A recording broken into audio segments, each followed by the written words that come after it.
Hello and welcome to today's video. On day number 14, we made a nice push all the way to 69%.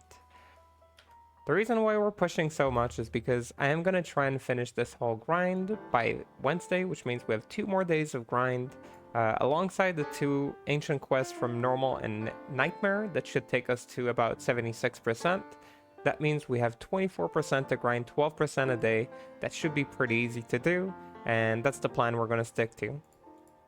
In addition, we have all these Imperial maps, which I'll be running like in between the streams, just to give us, a little bit easier time on the streams. Each one of those gives like 0.6. I've already done 3 of them, and that's why it's so nice to get these while we're mapping.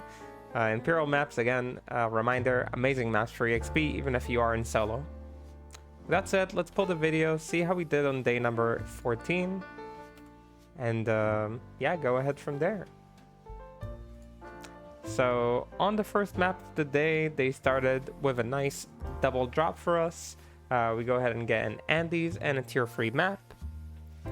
And the tier 3 map is an Imperial. Obviously, the awesome maps, as I said, for experience. Every time we drop one, that's great for us. Makes our job that much easier.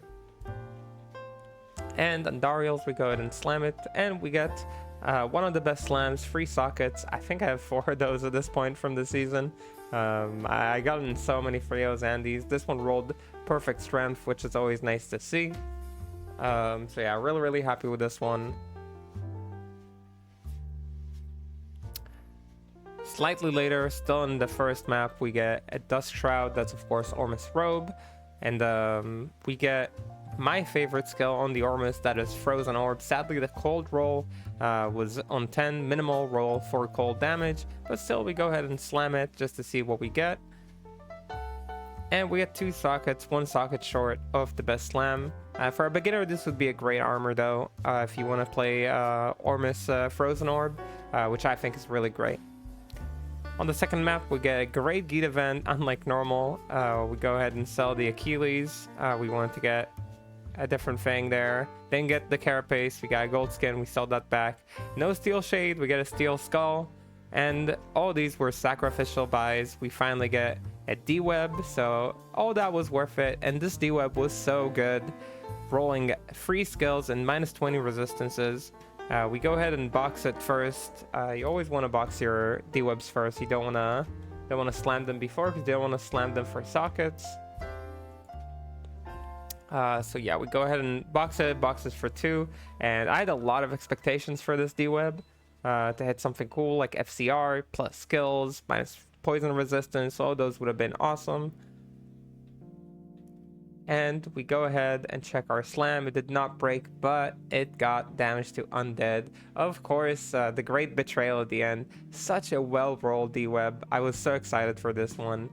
But yeah, sometimes you just don't hit, and yeah, that happens. That just happens sometimes. Over here, we get a second Imperial for the day. Yeah, that will be such a great asset for us as we're EXPing. I believe that, like, again, about 0.5 to 0.6 per map in the final level in solo play is absolutely massive. In map number 5, a Shadow Killer drops. Sadly, only 3 skills on it, so we put it back on the ground. And slightly later, a Demon Height Sash, that String of Ears. We got 15 PDR base, but 10 FCR. We already got this slam a couple days ago on a 14 PDR one. Sadly, it is not used by anyone outside of like the first week. I think like this is not very good slam for it. In map number 6, we drop another build that is the T-Gods. Rolls 8 max to lightning resist and MF. MF is not a bad roll on the T-Gods. Some people use T-Gods in casual mapping, so can definitely be used by someone. Unique Ring drops in map number 7. This time it is the Constricting Loop.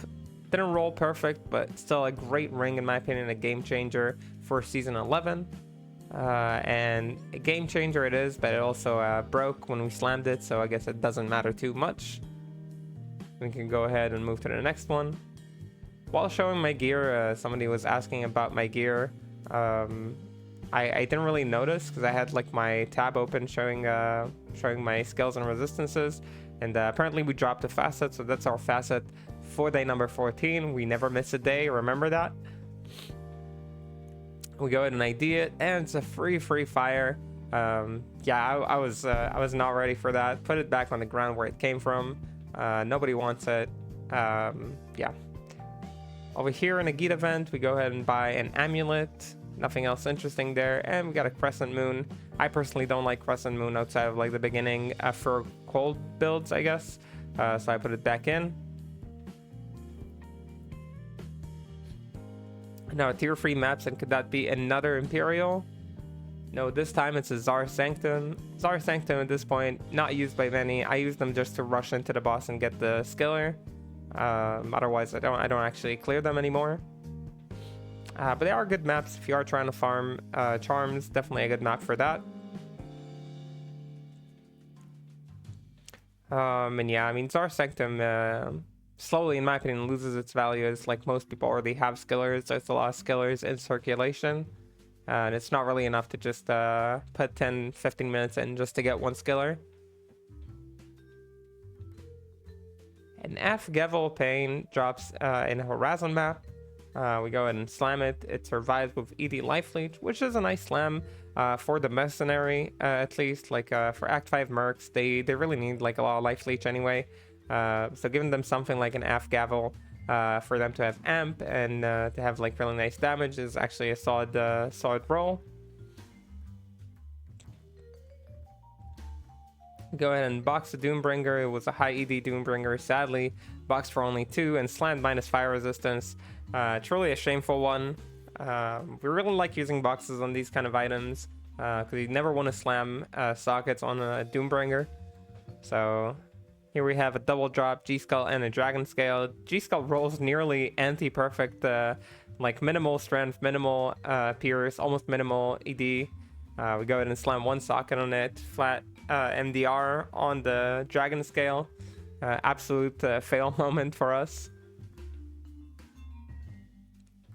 And F-Flay Oryx drops, usually an item that I'm overlooking, but when it's ethereal, I mean, this is a strong weapon. Gives +4 to all skill to paladin skills, a bunch of damage to undead. I think this weapon is not the best, yeah, but it was a solid enough roll that I was interested in checking it. Sadly, I rolled only IAS. I kind of was looking forward to rolling some other stuff. Over here, we get a Chamrune from the Goblin. Goblin has been such a beacon of light for my rune drops this past week. So yeah, first big rune of the day, Chamrune from the Goblin, making our loot table look a little bit better. Second Ormus for the day, this time a Meteor Ormus, another Ormus that I personally really like. And this one rolls 3 sockets to best slam. Sadly, again, 10 fire skill damage. I don't know what's up with my Ormuses. Rolling sockets, but low on their primary skill damage.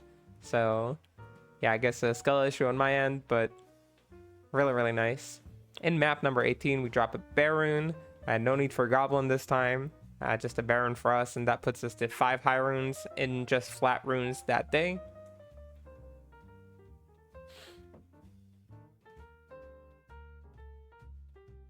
Over here in Ashen, through a Horizon map, a map later, we drop a tier 2 unique map. This is the Fallen Gardens. So that will give us another facet. Yeah, we've been getting an insane amount of unique maps. I actually wonder how come I'm getting so many of them. In map number 25, this one, we had like a break of like an hour of not dropping anything. A Rune drops. Yeah, you know, gotta be happy about those runes. 7 total high runes in flat runes in one day. That's really big. Bear Cham and Ja. We go ahead and drop a puzzle box as well in the next map shortly after. Maybe a puzzle box back for the puzzle box we used on the Doombreaker or in the Dweb.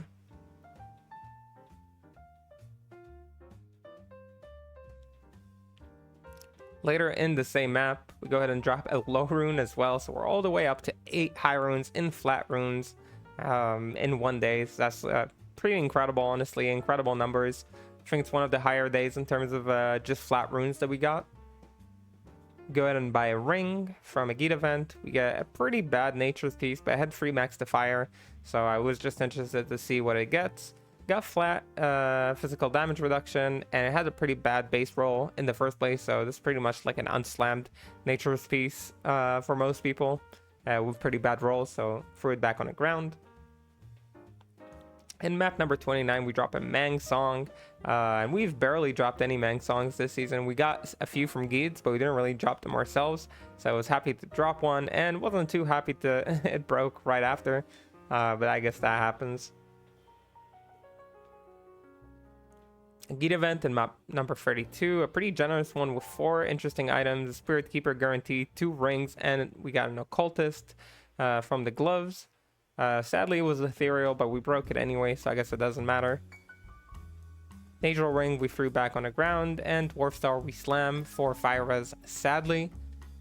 We slammed the Spirit Keeper, it gets Mana Leech, so again, not exactly what you're looking for on a Spirit Keeper, but if we box it for 2, it's still a good Spirit Keeper. It has +2 to Oak, so definitely a solid one that is worth a puzzle box later.